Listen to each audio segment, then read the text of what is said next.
over 100?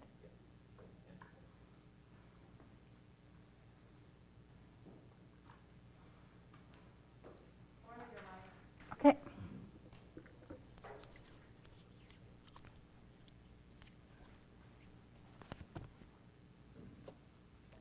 Good morning, Calgary. Thank you for joining us on YouTube Live. I'm Lorna Ham, Chair of the Calgary Real Estate Board. On behalf of the board team, I'd like to thank you all Calgarians and Realtor members who are attending our 2021 Mayoral Forum today, including over 100 who are joining us live on YouTube. What a great turnout. We are broadcasting live from the CREB building this morning, but we are a small team here and have taken extra care to ensure proper social distancing requirements are being met for the health and safety of our on-site staff and guest speakers. CREB is a professional association of over 5,800 licensed realtors across the Calgary region. As you may know, real estate is Alberta's second largest industry and accounts for more than 11% of the province's GDP. We are an impactful industry working on behalf of housing consumers across our region. Today's forum is being hosted by the CREB's Political Action Committee team, whose core purpose is to advocate for reducing barriers to home ownership, improving existing housing stock, and ensuring there is choice in all home products on behalf of our realtor members. We believe that a strong connection to and partnership with local government is key to economic success, and that our collective prosperity is enhanced when we work together to share knowledge and ideas. There are a lot of topics up for discussion around this year's municipal election, including real estate-focused questions in areas such as downtown revitalization, affordable housing, and residential tax rates, to name a few. Today we'll cover some of these, but also go a bit further to hear what Calgary's leading mayoral candidates have to say about the spectrum of political issues that are relevant for Calgarians. We encourage everyone to join the conversation on social media using the hashtag CREBForum and to post your thoughts and comments right here on YouTube Live. Before we begin the forum, we want to acknowledge that our office is located and that our realtor members serve on the traditional territories of the peoples of the Treaty 7 region and Métis Nation of Alberta, Region 3. We respect the histories, languages, and cultures of First Nations, Inuit, Métis, and all First Peoples of Canada, whose presence continues to enrich our community. Let's now begin the forum. Please join me in welcoming our forum moderator, Aleem Kanji, to the live stream. Welcome, Aleem.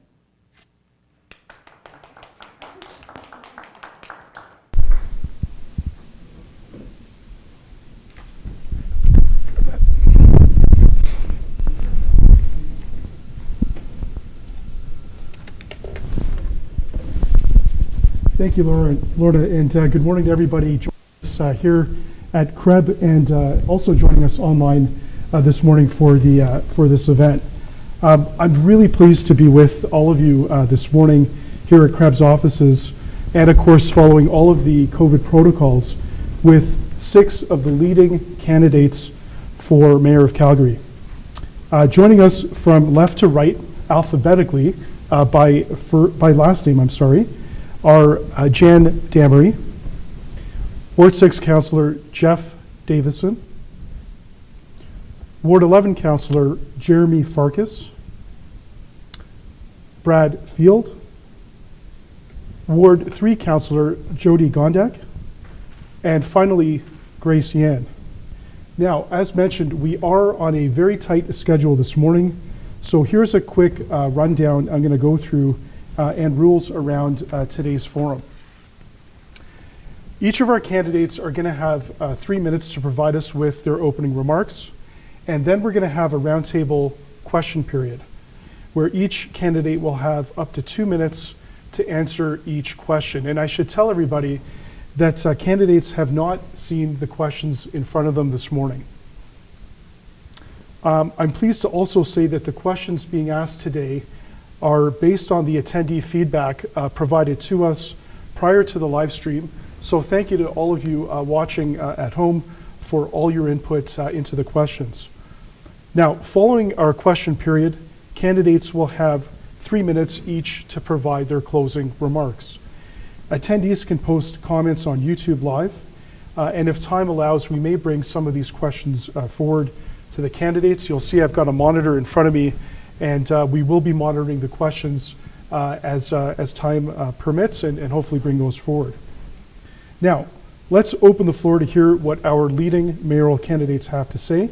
Once again, candidates will be given 3 minutes each for opening statements, and I will raise my hand signaling 10 seconds remain before we move on to the next candidate's opening remarks.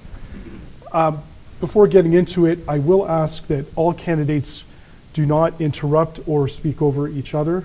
Though I certainly don't want to, I will reserve the right to cut you off if needed. Let's all keep this cordial and respectful. I know we can all do that this morning. And we will begin alphabetically by last name, starting with Jan Damery. Ms. Damery, over to you. Thank you so much.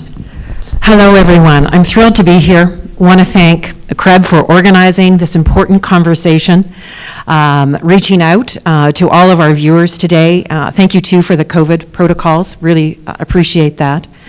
And hello, fellow candidates. I'm Jan Damery. I'm running for mayor, and this is fueled for me by a true sense of gratitude for all of the opportunity that I have been given by this city, both personally and professionally, since 1990 in moving here. So this, for me, is about paying it back and paying it forward for our children and future generations. I have a 24-year-old stepson who left this city last August because he couldn't find a job here. He did not see opportunity here, and we need to change this narrative. I believe we can do this together. In my extensive experience working in mining, energy, tech, distribution, social not-for-profit, and government, I have learned that crisis always offers up opportunity to change and move forward in a new direction. It takes fresh perspective, and it takes experienced leadership to do this. I'm an economist, I'm a business leader, I'm a community leader, and most importantly, I'm a coalition builder. I have a reputation for bringing diverse people together to get things done, big things done. I'm offering that I am the right leader for this time. And together, by pulling together, we can generate 80,000 new jobs. We can expand the tech campus and other post-secondary campuses downtown, getting students and faculty living, working, and learning downtown. Make downtown a neighborhood. Together, we can make Calgary the global destination to live, learn, work, and play. This is by supporting the train from YYC to downtown to Banff. Together, we can take action on climate change. We can support businesses and residences to reduce their energy requirements by retrofitting. We have the opportunity to come together and restore the heart and soul of our city by ensuring that everyone is included in our recovery. This means removing barriers to home ownership. It means removing barriers to employment and settlement. It's about keeping our streets safe, especially for women, gender diverse, and racialized people. I'm Jan Damery. I'm running for mayor. Please join me in building back better than we have been before. This is about creating opportunity for everyone. Thanks so much. Thank you, Ms. Damery. Councillor Davison, over to you for your opening remarks. You can begin now. Well, good morning, and thank you so much, and thanks everybody for hosting. I want to talk about how do you get a city to say yes together when it seems we're so divided. When I was a kid, I'd often ask my parents for things, as kids do, and often the answer would always be no. But after I understood my parents' concerns, I'd always address them, and it usually falled into three things: listening, collaborating, and compromise. And that's how over the years I got a new bike, a Nintendo, and a dog. But it's also how, as a city councillor, I've found solutions to some of Calgary's biggest challenges over the last 4 years. When people said we couldn't have a new event centre, I found a way to get that done. When people said we couldn't compete with Vancouver's film industry, well, I found a way to get a record number of Hollywood features here in Calgary. When people said we couldn't cut property taxes during a pandemic and provide a better city service, well, I found a way to do that too. Calgary's heading into the most important election in decades. Do we want a leader who says no to new ideas, new opportunity, or anyone with a different viewpoint? Or do we want a leader who knows how to figure out the no and find a way to get to yes? If we want to say yes to a robust economy, yes to jobs, yes to new infrastructure, yes to affordability, and yes to a recovery that benefits all Calgarians, then we need a proven leader who can collaborate with council and the community to get things done. It's time to stop missing opportunities because we can't work together, and that's why I'm running to be Calgary's next mayor. I have a plan to make yes happen by investing in initiatives that bring a real return, like continuing to attract jobs in emerging sectors and promote our experience economy, which includes tourism, culture, and entertainment. Keeping taxes low and the city affordable by accelerating new business investment that grows our tax base, not our tax rate.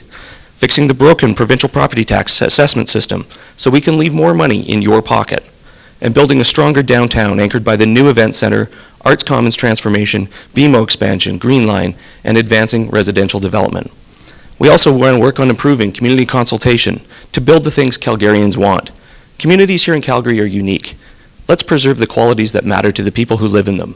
Change should be collaborative, never forced.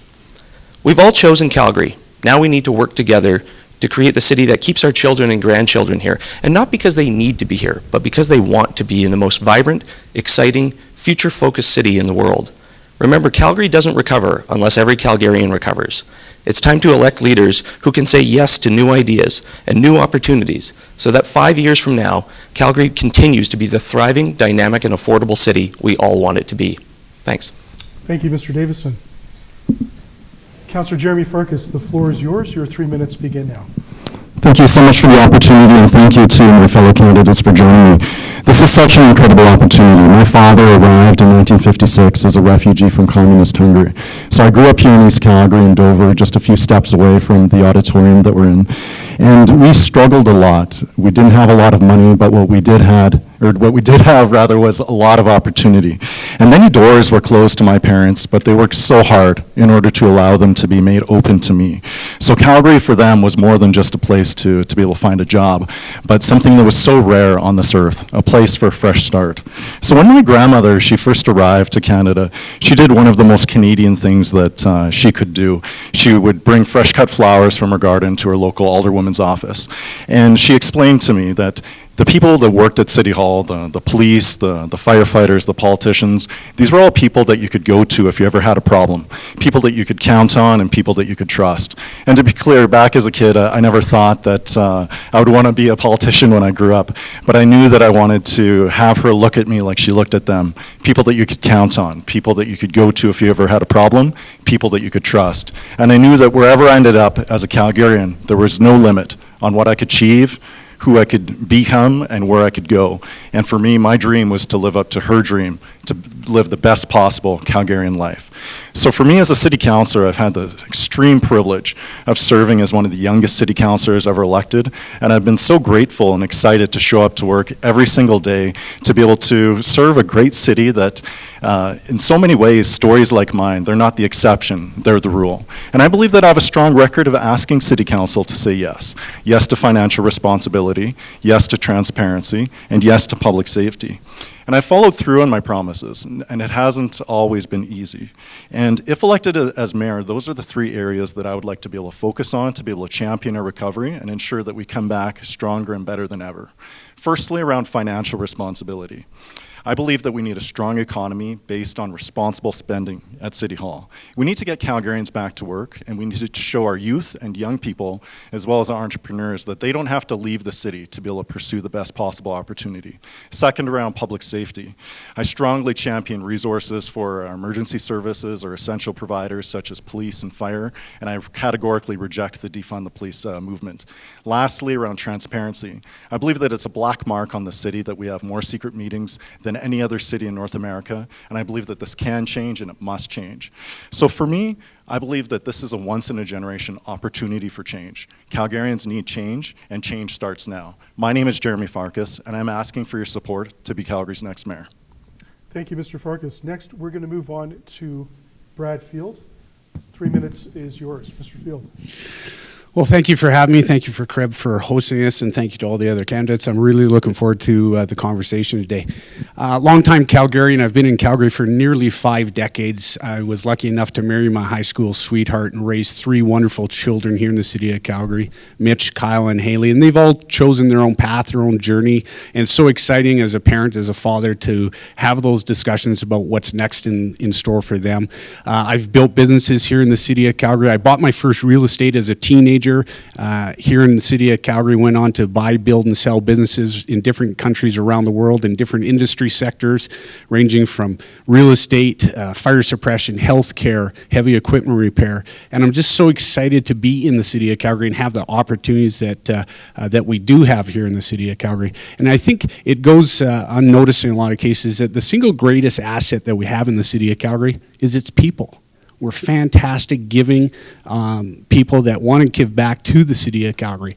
So I want to bring my decades of real-world leadership to the city of Calgary, to the city council, and rebuild the trust that has been lost over the past 4 or 5 years here in the city of Calgary. I want to bring about a new way of budgeting in the city of Calgary so we don't continue to go back to the citizens and business here in the city of Calgary looking for more tax dollars. We have a wonderful opportunity here in the city of Calgary. I want to empower the 15,000 city employees.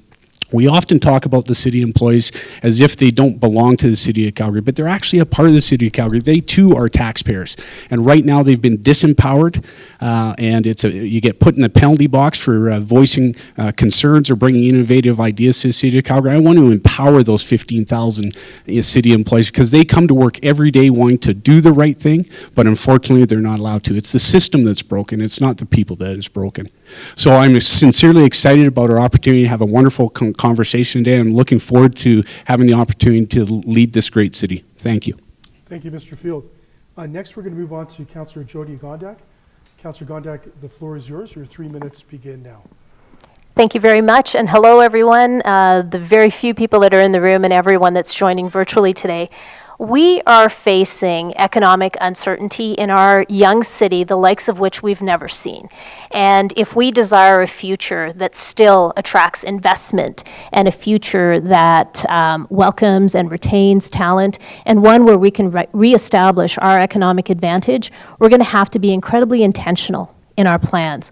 I've been able to partner with a cross-sectoral group to create and approve a downtown revitalization strategy that's already signaled to the investment community that Calgary belongs in the future of global cities.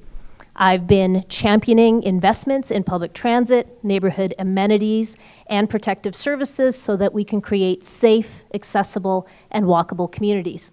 I've disrupted a broken taxation system and remedied a flawed formula that was making us not competitive for small businesses to locate here. It took my experience and persistent leadership to foster change, to encourage our administration to be nimble and responsive, and frankly, to provide an environment where small businesses, the very engine of our city's economy, could be successful in our city. The next 4 years at City Hall are going to require a steady hand and a focus on our citizenry and our collective well-being. The mayor for the future is one who can stabilize the economy, someone who can prioritize our citizens, and can also provide both consistency and predictability for our investment community. I have the experience, the character, and the will to be that leader, the leader that will take us on into opportunity and prosperity. I will work with all sectors to ensure that we're not just listening to the voices of community leaders, business owners, service sector workers, and diverse Calgarians, but we're using their vision and their perspective to shape a stronger future together. I offer you strength and support in achieving the many common goals that we have for our city. Thank you. Thank you, Ms. Gondak. We're going to wrap up the final introductory statements with Grace Yan. Ms. Yan, 3 minutes. The floor is yours. Good morning, guests, organizers, friends, family, fellow realtors, and fellow candidates. I'm Grace Yan, and I'm standing for mayor for Calgary. Today, Calgary faces many challenges. Every city in this country is facing challenges due to the pandemic. My vision for Calgary is more or less like everyone here today. We all want Calgary to be vibrant and thriving. The differences are going to be in the resolution and solutions and how we approach them. This pandemic has created much divisiveness. I'm about building consensus. The goal is keeping Calgary safe while keeping our people employed and businesses alive. I'm a successful leader, international businesswoman, and entrepreneur, and I have acquired several valuable skills, including the importance of collaboration and the art of negotiation, which continue to serve me well today, and is an asset as your next mayor.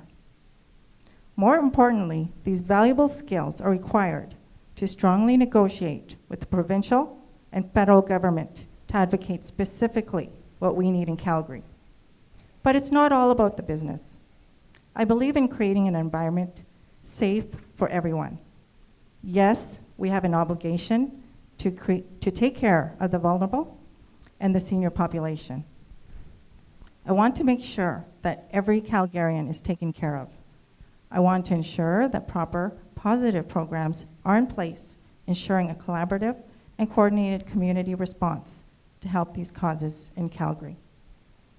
My focus is to unite Calgarians through our shared desire for success and equality, inclusivity and diversity, a place where businesses grow and families thrive.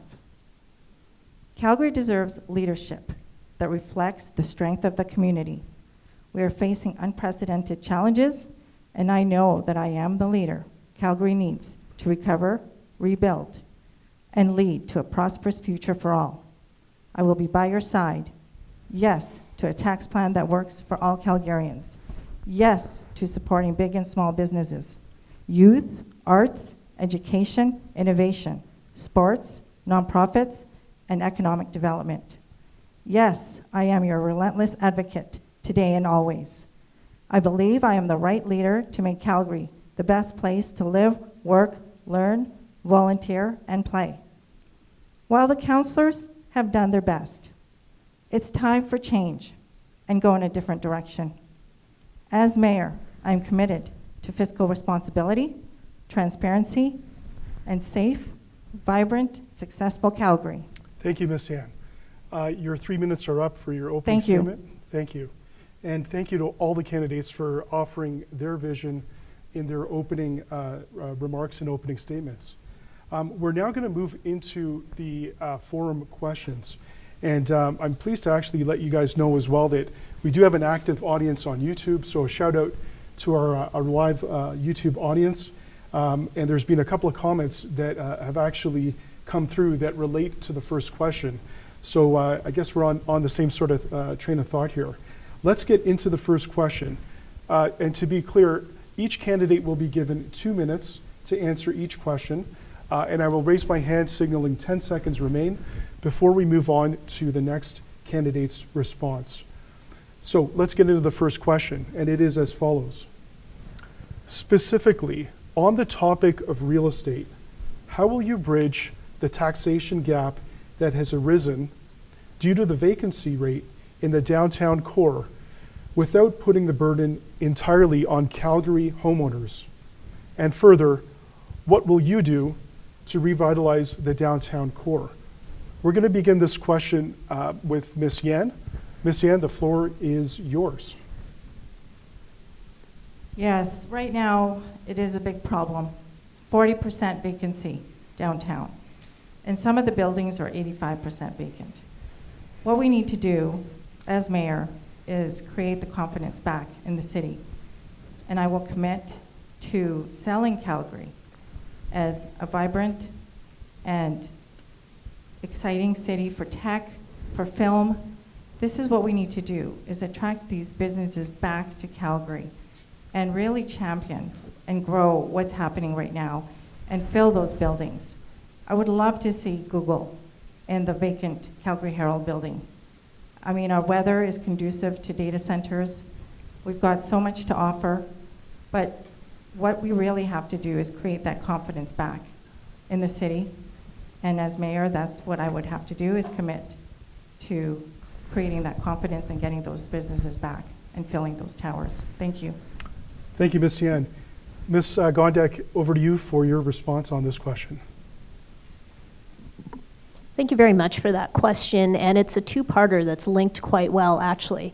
If you think about the fact that the only taxation that the city has is property tax, and you think about the last 7 years where we've seen a continual decline in assessed property values, particularly downtown, it's understandable that we're in the situation we're in. We have simply lost revenue because the assessed value of our properties has gone down over time. Yet the formula that we have with our provincial government for sharing those property taxes hasn't changed at all in that period. So I think it's this idea of fairness and respect that we need to revisit. If our provincial government truly wants to help our city recover, we can't be sending 40% of the taxes we collect up to them without any kind of an indication of transparency or accountability of where that money is being spent. We need to keep more property taxes that are collected in Calgary in this city. So that's problem one. The second issue that we have is that we had an imbalance in how we were paying for our operating budget over time. We were expecting business properties to contribute 55% to that operating expense budget. And that was putting a lot of businesses simply out of the ability to operate in our city. And remember, those businesses are run by people who live here. So the link between residences and businesses is close. If you can't keep a roof over your head because your business is closed, that's a problem. So we need to make sure that we are attracting people downtown. The current strategy that we have is providing incentives for people who wish to invest in conversions and people who wish to invest in a different way of running those spaces. We need to be stronger as a city, and we need a better deal from the provincial government. Thank you, Ms. Gondek. We'll move to Mr. Field for his response to this question. Over to you. Thank you. Yes, so there's no question that we have lost a lot of our revenue stream through the downtown vacancy, but we keep on continually talking about a revenue issue, and we have to look at our spending habits here in the city of Calgary. I firmly believe that we're not as bad of a revenue issue, and it's more about a spending issue here in the city of Calgary. So I'd like to introduce a priority-based budgeting system, which looks internally in how we operate in the city of Calgary. We start with a designated amount of money. We prioritize through citizen input, through a virtual community hub, and then when you hit the bottom line, when the money runs out, we stop spending. At the end of the day, we cannot continue going back to non-residential as well as residential taxpayers to look for more money, take more money out of their pockets. We have to provide that clear line of sight to the citizens and business owners here in the city of Calgary, property owners, so they can plan and budget for their own future. There's no question the downtown revitalization program that currently is in place, the $200 million injection into the downtown core, no question I'm behind putting some money in the downtown core, but until we change how we do business in the city of Calgary and how we operate, and what I mean to say is how we have regulatory risk. Business in the city of Calgary, business anywhere, will take market risk all day long. That's why we're in business. We make those decisions. What we cannot do is continue to take regulatory risk, and there is so much regulatory risk here in the city of Calgary, it'll make your head spin. So we have to give a clear line of sight so businesses feel comfortable coming to the city of Calgary. If we're going to continue just to pour money at the downtown core, that's a half discussion. We have to complete the discussion and make it easier to do business in the city of Calgary. Thank you. Thank you, Mr. Field. Mr. Farkas, over to you for your response on this question. Thank you so much for the question. Firstly, I'll say that we cannot continue to keep pointing fingers at the province. City Hall's budget is a problem of its own creation. Every single year, spending goes up by massive amounts, largely fueled by wage increases, salary increases, and so on. And continuing to throw money at the problem is not going to solve anything. Speaking to the downtown problem, so this council has been pushing a very radical defund the police ideology that has left Calgary being the only major North American city without a downtown police station. At the same time as, say, the Beltline safe injection site was opened. So I strongly reject this defund the police ideology. I believe that it's compounding some of the issues that we're having around vacancy, safety in the downtown, and it's further eroding our taxation advantage. Secondly, in terms of taxes, I believe that we need to live within our means, just like any family or business has had to do. When you have less money coming in, you need to spend less money. And for me, let's say, I believe strongly in leading by example. While other candidates may have campaigned and won on promises of reform, they've proven that every step of the way that they've used their positions to further themselves personally. So for me, I've led by example by turning down the golden pension. I believe that we need to set a strong tone at the top in our corporation so that we can empower the individuals who work at the city every day to be able to execute more cost effectively. Further to that, I'm committing for a 4-year property tax freeze to be able to throw a lifeline to struggling residents and businesses, and to be able to give them the certainty that they need during such a tumultuous time like this, that it won't be City Hall that's pricing them out of their homes or their businesses. Lastly, we need to make sure that we can address the affordability. There's a lot of talk of downtown, but City Council continues to cut needed services, things like the Eau Claire YMCA, the Beltline Pool, and as well as having some of the most expensive, if not the most expensive, downtown parking prices. So to close off, I'll say, this is a problem of City Hall's making. It does not make any sense to be taxing residents more to be able to make up for these business taxes. Thank you, Mr. Farkas. We are going to move on to Mr. Davison for his response to this question. The floor is yours. Yeah, thank you. This is a really complex question, and I think you really have to start by asking yourself why. Why is the value of downtown so important when maybe you don't work or go downtown very often? It's the tax base that it creates that allows us to have good quality services, and we need to figure out ways to fill up those office spaces if we're going to continue to invest not only in our economy but the recovery of Calgary. I think there's a number of things that we're going to have to do in order to create a predictable tax base here in the city. Number one, we have to continue to reduce business taxes. I'm proposing that we move 0.5 point over 4 years each and every year because we really have to be much more competitive and learn to compete in a world where capital, talent are all very mobile. And we need to do better there if we're going to attract talent and opportunity to the city. It's about investing in growing our tax base, not our tax rate, which is why I'm so heavily invested in the entertainment and cultural district anchored by the new event center. It's really about creating opportunity and tax value in areas of the city that have not capitalized on their value for, frankly, a century. And then thinking about how we continue to reprioritize our budget, continuing the reorganization that we're doing to find efficiencies through the city. That's resulted in about $90 million of savings this year and next, and we need to continue that. Efficiencies should not be something we continually talk about only at election time. It's something that we really need to ingrain in the culture of City Hall. And then obviously the assessment reform that needs to happen through the provincial government. It's not about pointing fingers, it's about creating partnerships and creating value for all Calgarians so that we can ensure that we're here for them, we're here to support them, and we're here to ensure that they move forward, not backwards. Thank you, Mr. Davison. Our final respondent for this question is Ms. Damry. Ms. Damry, the floor is yours. Thanks so much for the question. And just a bit of an observation, and certainly just listening to the fellow candidates, and particularly those three that have been on council, do you notice how they talk about, almost remove themselves from the argument about council and what they've actually done? In my history, past behavior is a very good indicator of future behavior. These are very complex issues, but they also are simple. And I have very specific plans in my platform to revitalize downtown, building on the plans that are going, but some specific ideas. We need to actually make downtown a 24/7 neighborhood that also increases the tax base. And I've got some very specific ideas about creating a community levy, a revitalization levy, very similar to how we actually reinvigorated East Village, that can actually give the kickstart and jumpstart to having our developers and entrepreneurs in our city redo this space. Most importantly, getting students living and working downtown. When and you may travel to other cities, vibrant city cores have young people thriving and supporting local business. This has been a reflection of mine in COVID, how important local businesses are to keeping our neighborhoods vibrant, and this is what we need to do to downtown. And as we increase those property values, we actually start to deal with that disproportionate unfairness in the tax base. Property taxes are a zero-sum game, so it is a distribution. And so longer term, we do need to talk with the province, have very productive relationships with the province, so that we can actually ensure that our city-state has the means to serve this growing population. We're looking at a population of almost 2 million people in Calgary over the next number of years. So important, obviously, to the audience watching us today, because we're in a position of trying to find homes, affordable homes for people in neighborhoods where they can thrive. And so it's looking at this systemically and holistically and infusing and believing in the city and the opportunity we can create that attracts people. So again, very specific ideas. I'm offering my platform to do that. Thank you, Ms. Damry.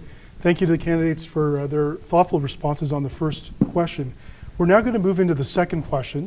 The same rules apply. Each candidate will be given 2 minutes to respond to the second question. And here it is. One of the major campaign topics in this election is affordable housing. This includes the need to create more affordable, market-based housing options, but also non-market housing for people who need it most in the community. Describe your vision for affordability and how you intend to address the spectrum of housing needs across the city of Calgary. For this question, we're going to begin with Mr. Farkas. 2 minutes, the floor is yours. Thank you for the question. One of the best ways that we can keep Calgary affordable is for City Hall to get out of the way. So recently there were votes at Council pushing for ideas perhaps to even require people to pay to park in front of their own homes, new garbage fees, everything else. And I believe that something that City Hall needs to do is live within its means rather than passing on these extra costs. We also need to keep Calgary competitive from a business standpoint.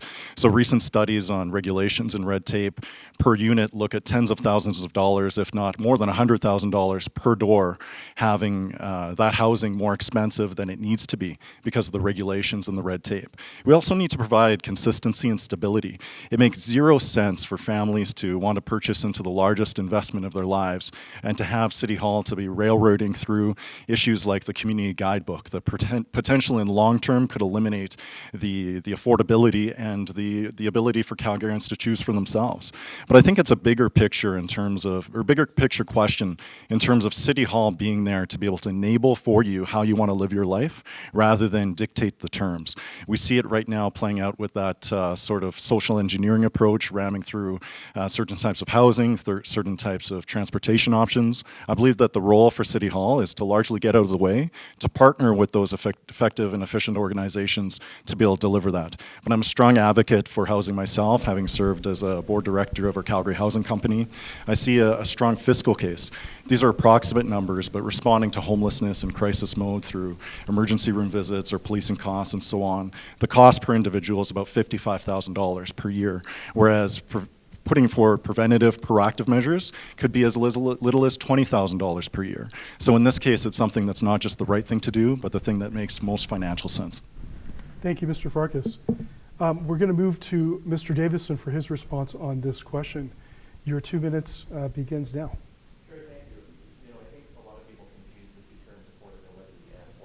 And so I think, you really need to be thinking about how you do both. And, as we all know right now, we've got an incredible need in our city for affordable housing. We're short about 15,000 units.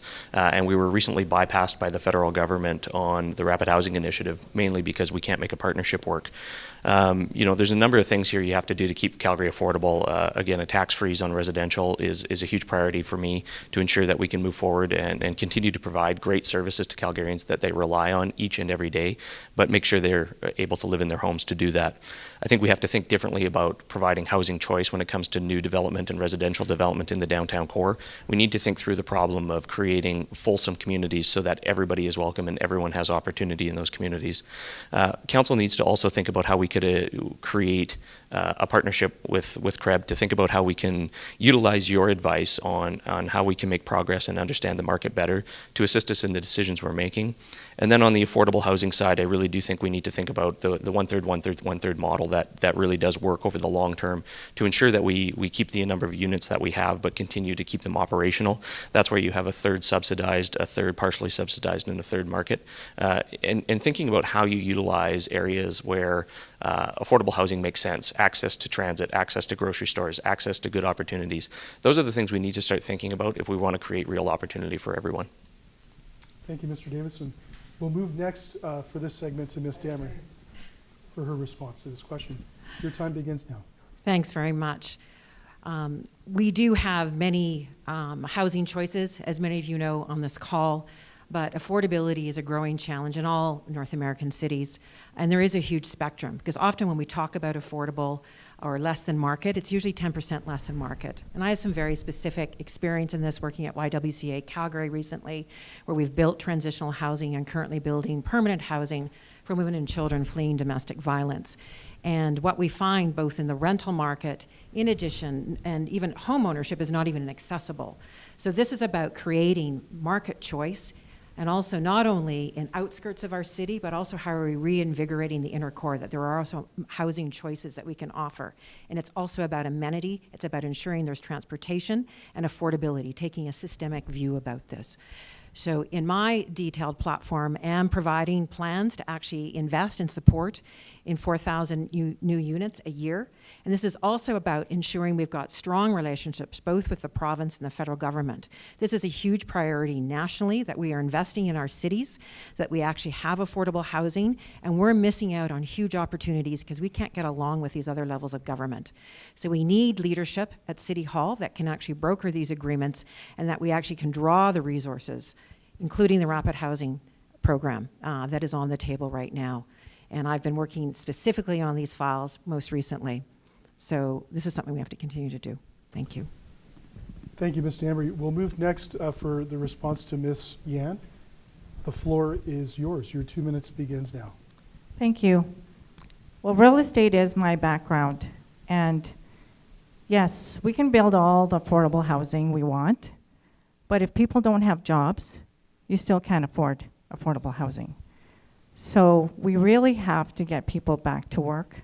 There's 370,000 Calgarians that live on or below the poverty level right now. So we have to focus on helping businesses and have a tax plan that's fair for all Calgarians, reducing taxes. And, you know, I did visit with the Calgary Housing, various units, and I understand there's a 3,000 person waiting list. It's the red tape. For me, my first 100 days as mayor, we have to cut the red tape, cut the barriers. There's developers I've spoken with and builders, and they're ready to go and help with this issue. There's many solutions to this, and it's about taking action. Because, you know, this is not a unique issue. Globally, we all face the same issues. We're not reinventing the wheel. It's about taking action. Thank you.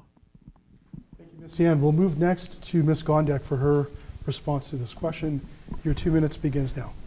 Thank you very much. From 2014 to 2017, I had the benefit of working on the Community Housing Affordability Collective strategy in the city of Calgary. And it was a partnership between provincial and federal representatives, people from Canada Mortgage and Housing Corporation, as well as members of the private sector and not-for-profit sector. And we identified that the problem is the continuum of housing affordability has some problems along the way. And for people that are wishing to get out of positions of subsidized housing into market-based housing, that's really where things bottleneck. So first, it's important to understand that housing is along a continuum. And sometimes while we look at the subsidized side, we don't focus enough on the market side. And many of your members will be interested in solutions on the market side. And I think we have to, first of all, push CMHC to consider their stress tests differently. If you are eliminating the credit worthiness of consumers, you're taking affordability away from them. CMHC was created back in the 40s and 50s when it was the heyday of home ownership. Times have changed significantly, and I don't know that their policies and principles have caught up. There are some great things that are being done by the federal government. The Rapid Housing Initiative has been mentioned. I should clarify that Calgary did not miss out on the funding. We did, in fact, receive funding streams. What we missed out on was greater funding because we couldn't get the provincial partners to step up with us. So there is opportunity to create market-based affordability. And on the subsidized side, we need to make sure that we understand that there are different ways to provide housing to people, and we are getting in our own way by restricting how families can live together, by which kids can share a room, by whether you can have a parent having a shared bedroom with a child. When you eliminate families' ability to live in a particular place, you take away affordability options. Thank you, Ms. Gondek. Finally, for this second question, we'll move to Mr. Field. The floor is yours. Your 2 minutes begins now. Thank you. First of all, I'm a housing first strategy supporter. Calgary Homeless Foundation does a fantastic job. They're a leader in Canada in dealing with our homeless population. There is a gap, though, currently with COVID and our economic situation here in the city of Calgary. The newly unemployed and the newly homeless are falling through the cracks, and they're becoming that long-term commitment, unfortunately. So I also support an initiative around where we could get those newly homeless, newly unemployed back into a home and provide them with wraparound services to get them back into the employment sector and back into the world again here in Calgary. When it comes to affordable housing throughout Calgary, there's no question there is some challenges around that. A young friend of mine, a young 25-year-old, just bought his first home, was lucky enough to have a well-paying job and able to save up $80,000 towards a $600,000 home, which is just ridiculous. Thank goodness he had the opportunity to have a good paying job here in the city of Calgary and was able to do that. But there's not too many people that can afford the $80,000 payment on a $600,000 property. So there's no question we can do a better job there. But also, I keep on circling back to when we talk about budgeting and a priority-based budgeting system, the $200 million injection into downtown revitalization our current council has put forth. There was a line item in there for $10 million for additional staff to oversee downtown revitalization. We already have 1,100 people working in the city planning office here in the city of Calgary, and we're looking to add another $10 million line item. How many situations could we help out with a $10 million injection into our homeless population around affordable housing? So there's no question it can't just be around what we can do around real estate and affordability, but where can we find other monies to funnel into different departments throughout the city of Calgary? Thank you. Thank you, Mr. Field. That wraps up the second question in today's forum. We're going to move on to the third question, and the same rules apply. 2 minutes for each candidate to reply to the question. And here goes the third question. What are your thoughts on the approval of new communities in the city and how such approvals should be handled in the future? Are you happy with the relationship that has existed between the city and developers, or should more of the financial cost of new communities be passed on to developers? For this question, we're going to begin with Mr. Field. 2 minutes to respond to this question, and your time begins now. Thank you. There's no question it has to be about balance here in the city of Calgary. We saw through the guidebook to great communities the debacle that was arranged by current council members, and they talked about having meaningful dialogue, meaningful consultation with the stakeholders in the city of Calgary, but I beg to differ. There was a lineup outside of City Hall looking to air their grievances when the discussion came up. So having those meaningful dialogue with all Calgarians that have a stake in this community, at the end of the day, families that are looking to make the single largest investment of their life, both financially as well as emotionally, it's serious stuff. And for city council to dictate where and how we live in the city of Calgary, I think is out of bounds.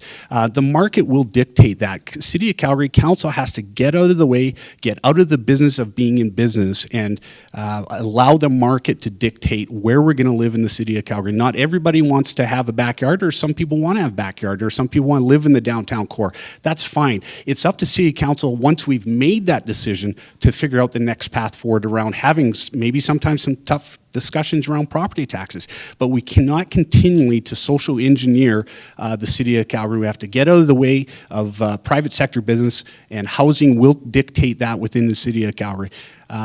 Again, it's about finding balance. The developers and home builders in the city of Calgary provide jobs in the city of Calgary.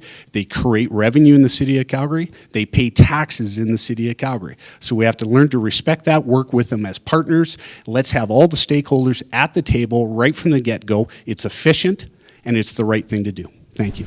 Thank you, Mr. Field. For the next response to this question, we're going to move to Ms. Gondek for her response. Your 2 minutes begins now. Thank you very much. I just want to clarify for anybody that might not know, when it comes to new communities in this city, there's something called an off-site levy, which requires the private sector to pay for all of the water and wastewater infrastructure. They contribute to community services. They pay 70% for the major transportation infrastructure, and they pay for all of the roadways that are in the community. So council back in 2015 passed this process to make sure that growth was paying for itself. I would argue that the risk has not been mitigated effectively. What we tend to do is when we approve a community, the city will go in as the leading infrastructure partner and spend the money that's needed for infrastructure. However, we are not partnering with the private sector to find out when they're ready to go. So the difference between when we put infrastructure in the ground and when the market is ready to absorb that cost is missing. So I don't think we have a strong enough relationship to understand the financial implications of one partner doing infrastructure and the other waiting on the market. So that needs to be better managed.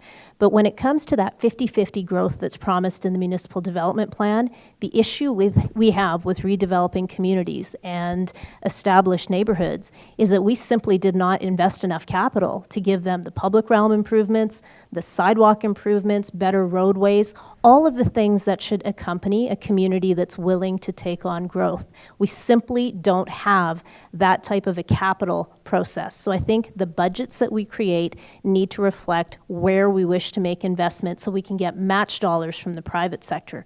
Established communities deserve to have improvements to public transit and public realm, but we simply haven't been budgeting appropriately. I started that process in 2020 with a $30 million commitment, and we will continue to grow those funds. Thank you. Thank you, Ms. Gondek. Ms. Yan, the floor is yours on this question. Your 2 minutes begins now.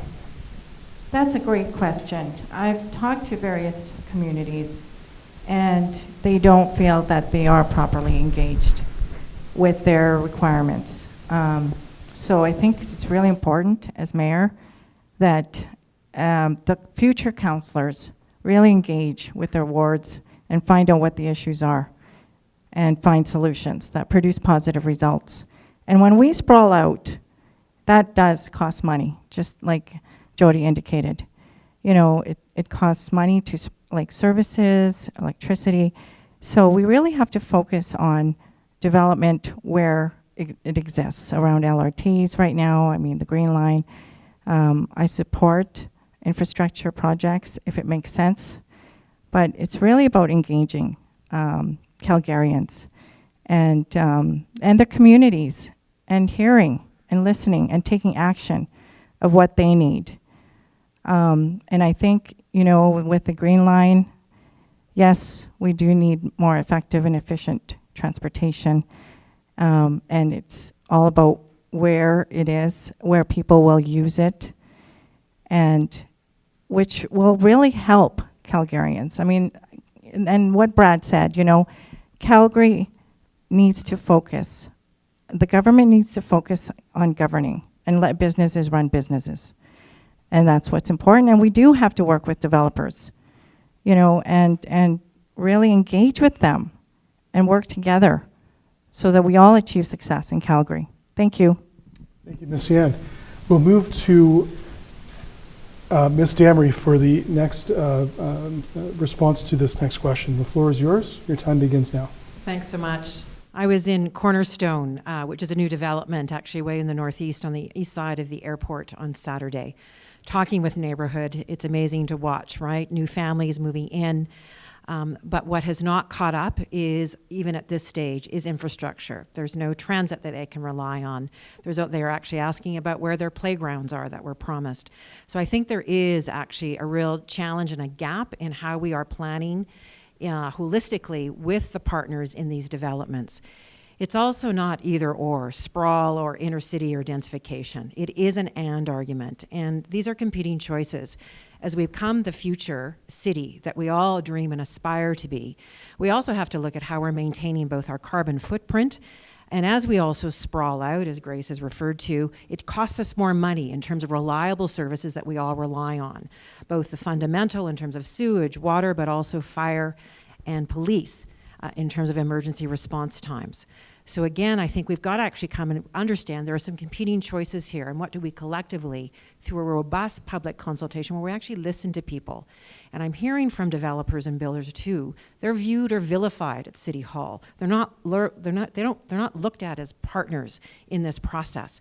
And the role of government is to provide certainty so business can do what they do best. And this is what I'm aspiring, bringing this fresh perspective and understanding governance at City Hall, which has not existed in the last number of years. Thanks very much. Thank you, Ms. Damry. Mr. Davison, over to you for your response on this question. Sure, thank you. I mean, I think it's incredibly important to get this balance right because Calgary is a growing city. We will move towards being a city of 2 million people. And so we really have to take the right approach to thinking about what those new communities and different types of offerings look like across the city. Number one, I think, our growth management plan is flawed. I think we need business plans to be better timed with city financing so that we ensure that partnership grows faster. I think it's about moving development permits and situations faster as well. We have to learn how to compete differently here in the city. Remember, a lot of these big development companies have pulled out 80% of their capital out of the Calgary market. That's a problem for us in a world where we're about to grow at a rapid rate again. But we have to be able to give people a reason to want to be here, and that's where product offering becomes an interesting balance. We know young people want to live in a vibrant downtown, but we know young families want a backyard. And we should be able to balance that choice and that offering to our citizens to ensure that this is the place people want to be, not need to be. Remember, talent and capital are extremely mobile these days. And so we need to also think about, in a world where we need to advance our growth, how do we set the right environment, the right business environment that is secure and certain for our investors? Because right now we have a system where developers will come in, spend millions and millions and millions of dollars, and it all hinges on a potential of maybe getting something moving forward. We need to set that environment properly, partner better, so that we can deliver better product offering to all Calgarians. Thank you, Mr. Davison. Finally, on this question, we'll move to Mr. Farkas. You have 2 minutes for your response.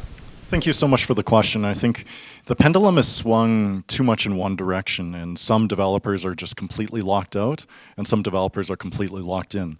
So look, for example, this debate around the community guidebook, where one set of investors was given absolute certainty, basically carte blanche to support blanket rezoning measures, whereas the community was locked completely out of the process. I think it's the job of City Hall to respond to Calgarians in terms of how they want to live their lives.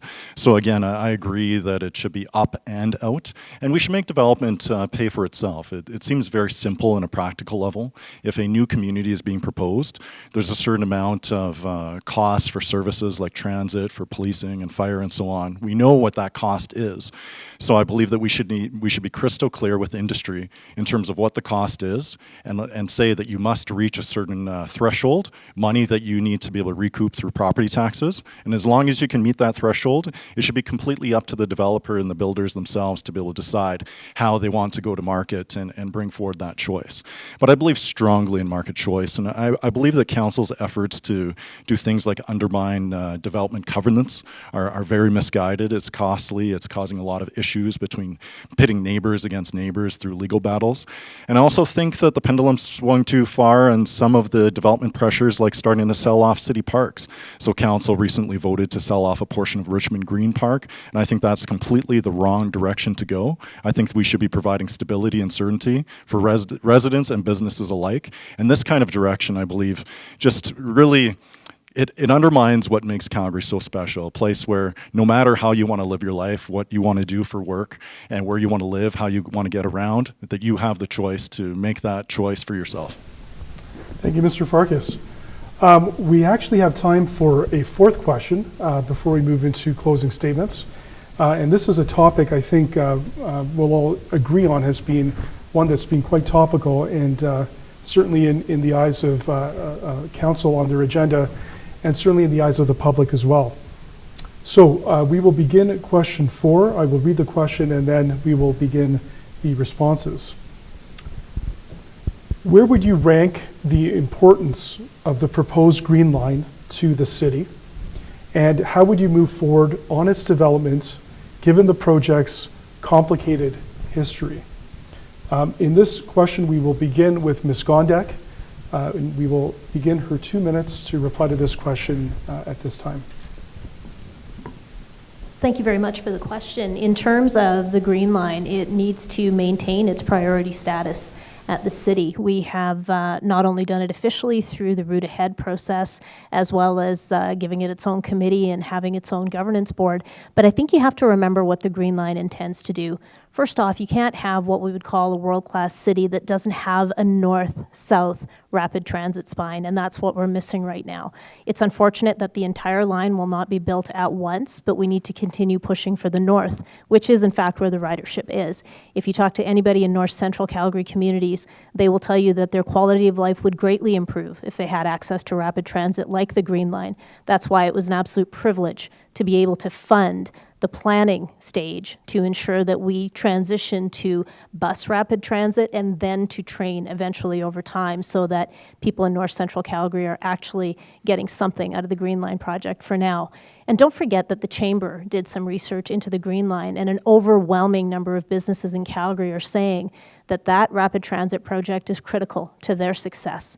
When you think about the number of care workers that rely on the train to get to their multiple jobs in providing care for our seniors and within our healthcare sector, it's very important that we understand the role of public transit in creating quality of life and access and equity for all Calgarians. It needs to remain a top priority. Thank you, Ms. Gondek. On the question of the Green Line, we will move next to Mr. Davison for his response to this question. Your 2 minutes begin now. Well, thank you. The really important thing to remember here is that when you think about opportunity and everything going on in our city, people are our greatest commodity, and attracting people to a great city is one of the world's biggest challenges right now. We have to create a city where people want to be, not need to be, and we need to recognize that. We need to compete differently, and COVID has really highlighted that. I think when it comes to the Green Line, this is not just a simple train line that we're trying to build. This is not just about a serious cost that we're trying to endeavor down to figure out if we can do. The Green Line is critical to the success of our economy. It is critical to the success of our downtown. And securing the future of our overall transit infrastructure network is incredibly important when it comes to talking to those new companies about opportunities in Calgary and talking to people about why we want them to move here. This is an arterial line. Remember, it's not a simple train line. It's about creating that network that really broadens our accessibility across the city. Because accessibility of a good transit network is ultimately accessibility to opportunity, and that's what people are looking for. So yes, it creates 20,000 local construction jobs, and that's important, but it also helps us attract and grow. And remember, if my economic strategy is correct, in the next 10 to 15 years, Calgary will be a city of 2 million people. We need to think differently about how we're going to move that many people in and around our city while thinking through the ideas of being environmentally friendly and ultimately providing the most efficient use of people's transportation time. Thank you, Mr. Davison. On this question, we will move next to Mr. Field. 2 minutes on the question of the Green Line. The time begins now. Thank you. Yes, if we're going to build a world-class city, we have to have world-class transportation. So there's no question that the Green Line is important to the city of Calgary, but it was an election issue in 2017, and fast forward 4 years and it's an election issue here in 2021. I really have to question what council's been doing over the last 4 years.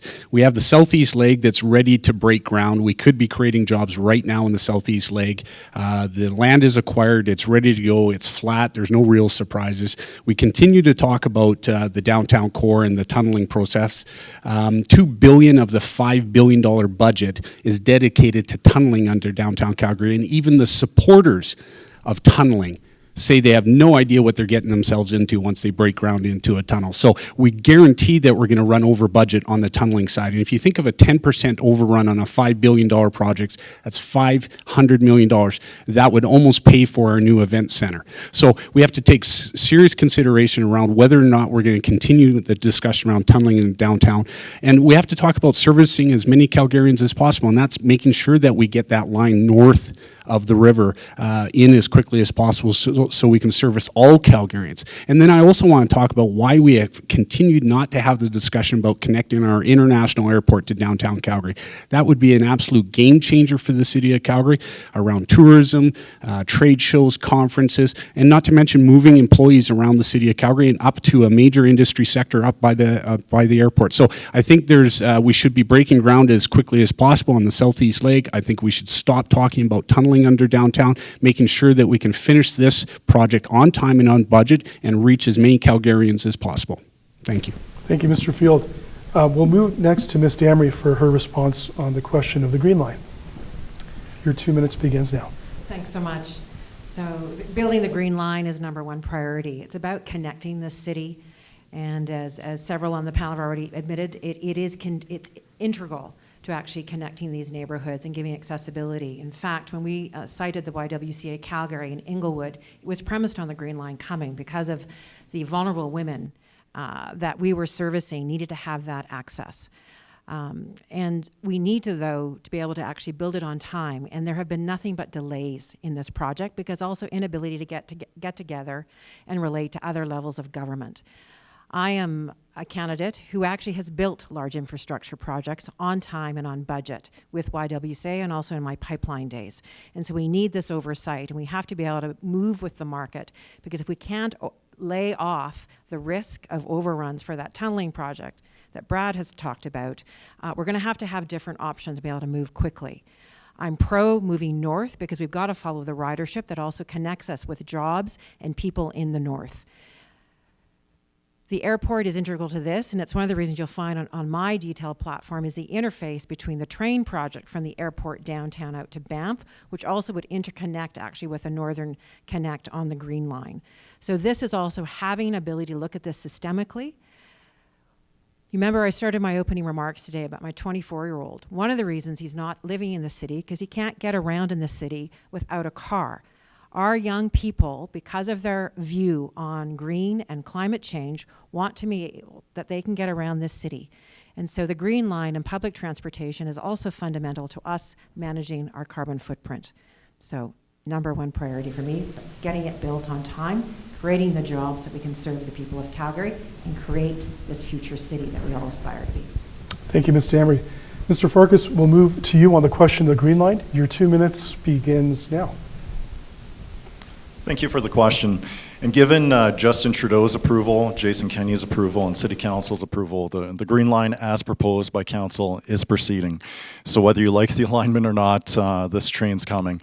I felt that it was very unfortunate to see some community members out there with some very, very significant engineering and infrastructure delivery experience essentially being vilified by some members of Council, really coming to the table trying to bring forward some very thoughtful alternatives that could actually de-risk the line and to provide more certainty for taxpayers.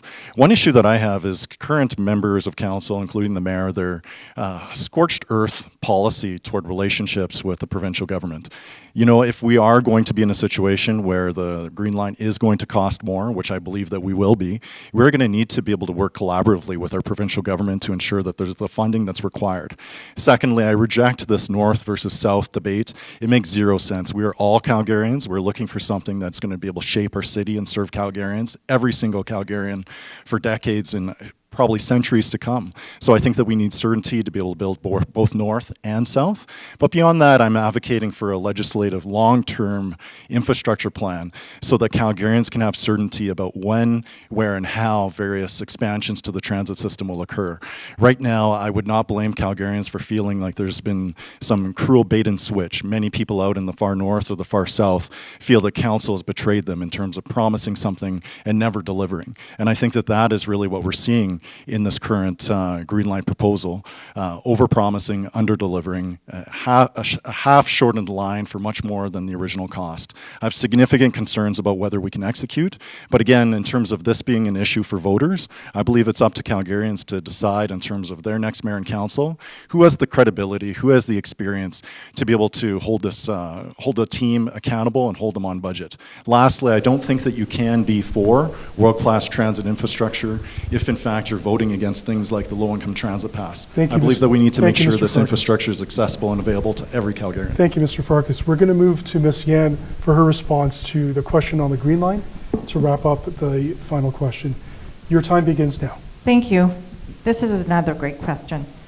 The Green Line, it's 20 kilometers, 5.5 billion. So it seems a little heavy. You know, right now it's starting in Shepherd Industrial. I think we need to have this line where Calgarians will utilize it. And speaking with Calgarians, they're saying, well, it should start at South Health Clinic. We should have a central station like most successful cities, then branches off to various areas north. And right now where it's going north is right through Center Street, where I know Chinatown businesses are very concerned. So it's really important that we engage, again, Calgarians to make sure that it works for all Calgarians. Yes, we need a north line. You know, I mean, it only makes sense to start where people will use it, South Health Clinic, just like the West Line. Why didn't it go through Mount Royal? Just logical questions like this. And at 20 kilometers at 5.5 billion, Calgarians just want transparency. Where is this money going? You know, I look at, it's a bullet train that's being built from Las Vegas to LA. And it's going through a mountain. It's a bullet train. 270 kilometers at 5.5 billion. And that's going to take 3 years, where our 20-kilometer Green Line is going to take 6. So we just need to understand the logic in all of this.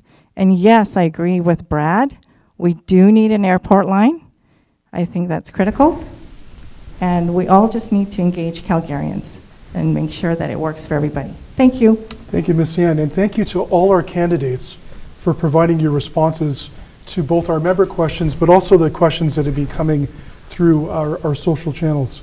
I'm going to turn things over to our candidates for their closing remarks.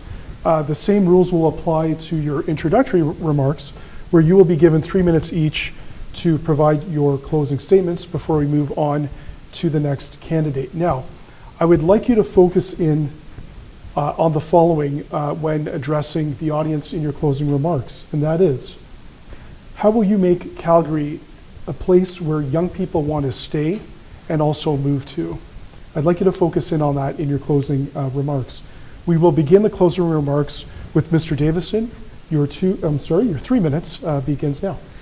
Well, thanks very much, and thanks everybody for being online, and thanks to all the candidates for participating. I know it's often I find it's easy to armchair quarterback, and it's easy to cherry pick ideas and talking points and claim wins that are frankly not yours to claim.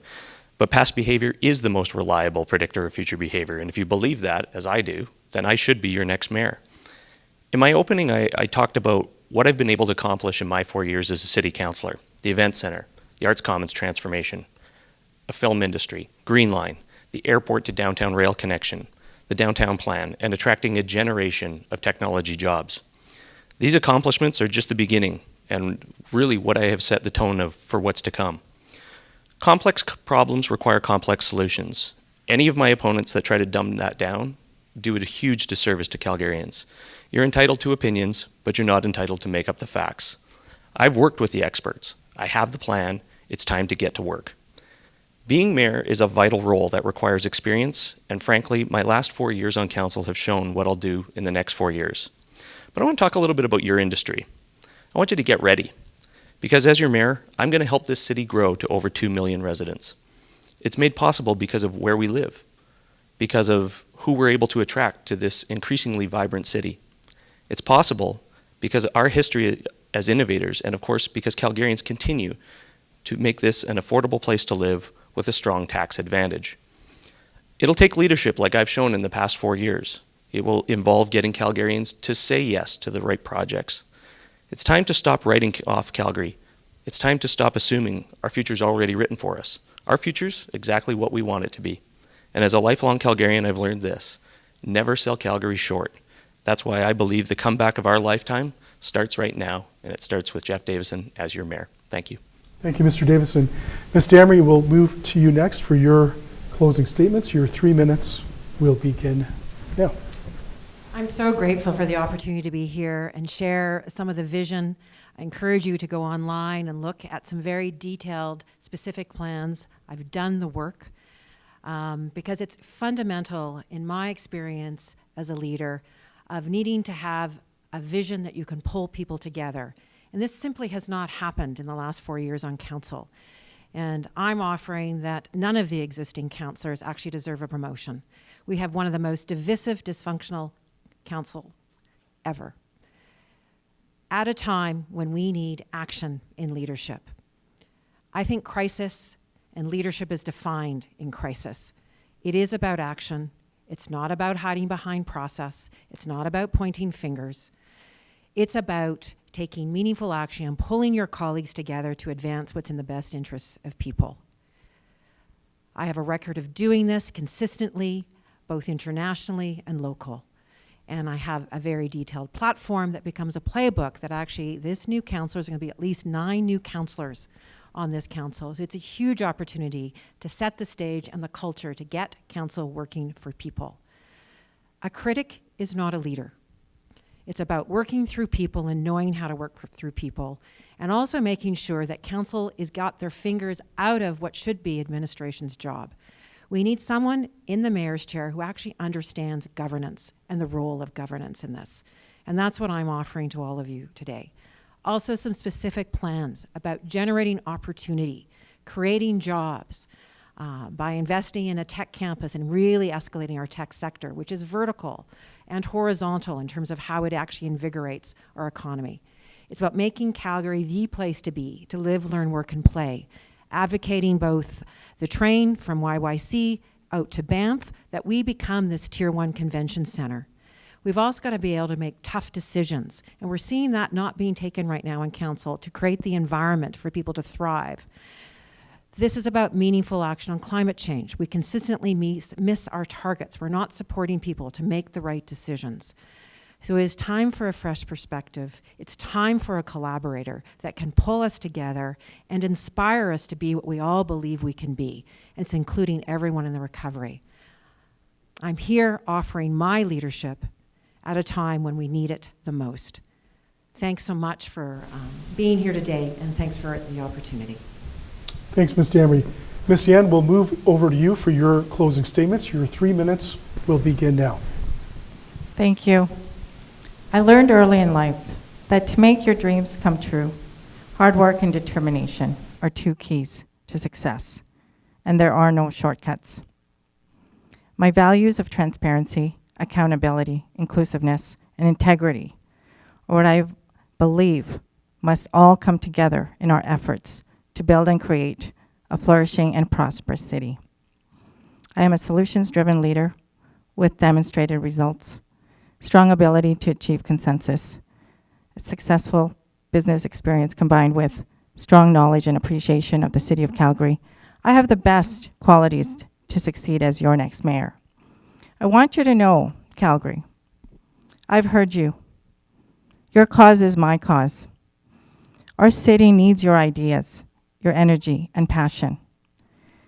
This is the only way we can turn to our progressive platform into real change for Calgary. Your voice, your choice. Now let's go out there and make it happen together. I invite you to go to my website to learn more about my platform. And thank you for the opportunity here today to speak to my fellow realtors. And yes, Grace Yan is your next mayor. Thank you. Thank you, Ms. Yan. Ms. Gondek, we will move to you for your closing statements. Your 3 minutes will begin now. Thank you very much. And, you know, your question was specific to how will we create a Calgary that is welcoming to youth, and how do we keep them here? I think it's really important to focus on our present as we're looking to our future. We are one of the municipalities in this nation that offers one of the lowest costs of living. We also have a beautiful geographic setting. And through this downturn that we've seen, we've still managed to be consistent in our ability to employ people, because we know that all jobs are important, and we have looked for those opportunities across sectors. We have made commitments to public transit. We've made commitments to housing affordability, to public spaces where people can enjoy a great quality of life. Those are the things that we can claim victory on in Calgary. I think it's also important to look at what's happening in the business sector. We just realized that on October 1st, we're going to be getting an announcement that a center of energy transition is going to be located right here in downtown Calgary. And it's an amazing partnership. I call it the AAA. It is Avatar Innovation working with Aspen's Ampersand building. It's an incredible example of how a group of tech and energy innovators came together in our city. They managed to attract investment from 6 energy companies, including Enbridge and TransCanada, to create this center, which will look at carbon removal. That's the future of energy production. It's happening right here. It's happening in downtown Calgary. But we're not talking about it enough. So I think what we need to do is reconnect with our business sector. We need to make sure we're understanding what the homegrown victories are and then announcing them when we go on our trade missions, when we send out our delegations. We should be sending leaders like this out to other places to say, we do business in Calgary because it's a great city. Let me tell you all about it. That's how you attract investment here. That's how you attract talent here. And having had a chance to talk to 30 of those young professionals that will be working in Ampersand, they're excited about staying in this city. Those are the types of moves we need to make. You need to listen to people who are young professionals. You need to catch them while they're in high school, while they're in post-secondary environments, and ask them what they need from us. And then you need to deliver on those things. Thank you. Thank you, Ms. Gondak. Mr. Field, we will move to you for your 3 minutes of closing remarks. Your time begins now. Thank you. Yeah, Calgary, 5 decades of my life spent here in the city of Calgary, and we're a city of opportunity. And, you know, I have to say, when we talk about the next generation, I committed to this mayoral run in 3.5 years ago, post 2017 election. And one of my first calls, one of my first reach outs was to that next generation. I continue that today. I'm meeting with high school students that aren't even eligible to vote. I think I'm on my 4th meeting with high school students from around the city of Calgary and talking about what they want for the city of Calgary and the future of the city of Calgary.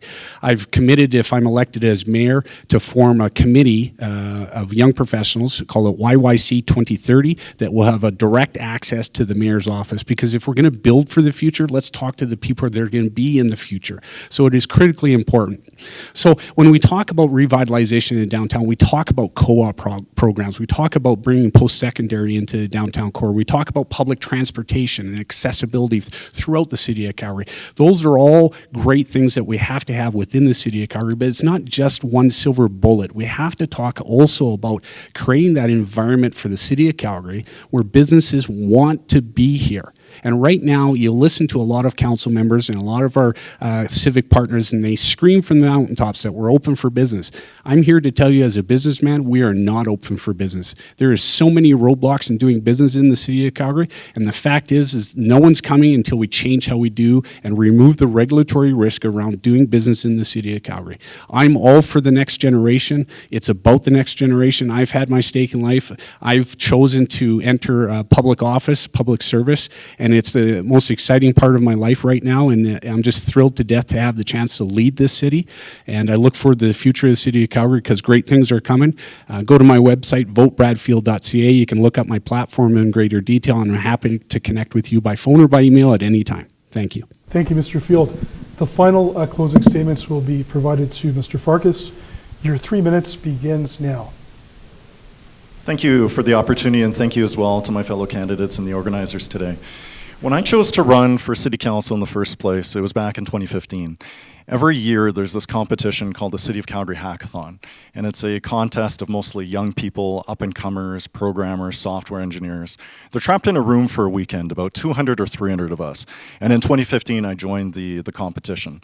I was very fortunate as a mid-20s, just starting out, teaming up with about 6 or 7 other friends to be able to come up with an idea that we thought would have been able to make us some money, give us a job, and offer something of value to others. And everybody in this contest is tasked with a certain problem to solve, and whoever comes up with the best idea is given a big cash prize, a photo op with the mayor, as well as the blessings to go on and save the world. And back in 2015, I was so fortunate enough to be able to win alongside my team first place.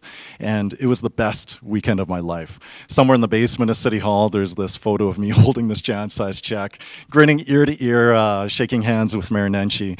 And the problem was that we lived in Calgary. And Calgary has a story of ourselves that we say we're entrepreneurial, we're open for business, we have a can-do attitude. And to be clear, Calgary is all of those things, and Calgarians especially are all of those things. But unfortunately, our City Hall is not. And because of lack of support from the city administration, other regulations, and red tape, unfortunately, we could not proceed with our idea despite all the value that we thought we could have brought to the table as Calgary's next generation. And it was by the end of 2015 that many of my colleagues had decided to leave Calgary for all of these other places that were hungry for our talent and investment. Places like Edmonton, Vancouver, Toronto, Halifax, elsewhere. And it broke my heart. It turned what should have been the best weekend of my life to one of the worst. And that's really underpinned absolutely everything that I've done in my time as council, or as my time on council. And I think as voters, you're going to have to decide amongst us candidates. We're more or less going to be saying the same things, but what we have behind us is a record. For me as a city councillor, I've been clear, advocating for financial responsibility, for transparency, and for public safety. For those council members who do have a record, they can say a lot of the things they think you want to hear, but unfortunately the record is the complete opposite on things like support for police defunding, things like blanket rezoning, things like selling of parks, elimination of inner city services, tax increases, taking the pension just like everybody else. Unfortunately, I think that if we keep electing the same, we're only going to keep getting the same. So I believe that this is a change election. Calgarians so dearly need change now more than ever. And that's what I'm here to do. I am not advocating for you to vote against anybody. I would just say again, reach out to us anytime, www.jeromy.ca. My name is Jeremy Farkas, and I'm asking to be your next mayor. Thank you, Mr. Farkas. And thank you again to all of the 2021 mayoral candidates who joined us here today, and to those from further afield, as well as Calgary and area realtors who streamed this forum online. You know, we covered a lot of topics today. We talked about the downtown, we talked about taxes, housing, transit, and development, and we've covered a lot of ground. And at this time, I wanted to pass it over to CREB's President and CEO, Alan Tennant, for some final remarks. Alan, over to you. Good job.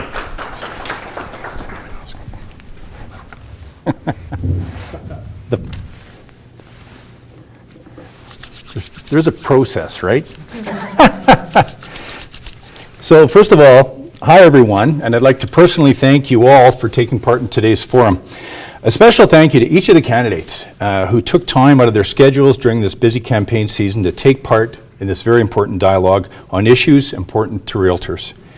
Thank you also for respecting our timing. We had a fantastic moderator, but you all stepped in and followed our hopes for that. And I also appreciate respecting our intelligence by keeping your commentary at a professional level. Critical, professional, there's a balance in there, and I think you found it. We value your commitment to Calgary and thank each of you for your thoughtfulness of your vision to elevate the community and the entrepreneurial spirit of local business. And of course, thank you to all the Calgarians who joined us on YouTube Live. We hope you enjoyed our mayoral forum and gained new insight that will inform your voting decision in 2021 Calgary municipal elections. And you know, it's interesting, the chat online, I think gusted up well over 250 people at different times. And I want to thank those folks and you for your thoughtfulness, for your passion, and for your vision for our community. So please, everyone, get out and vote on October 18th.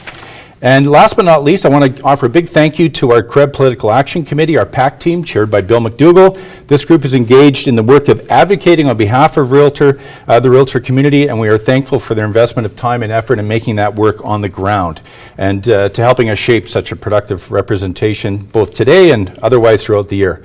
And on a final note, a recording of today's live stream will be available on our YouTube account to view on demand. So again, thank you for attending CREB's Mayoral Forum live stream. Have a great rest of your day. See you all at the voting stations on October 18th. Thank you.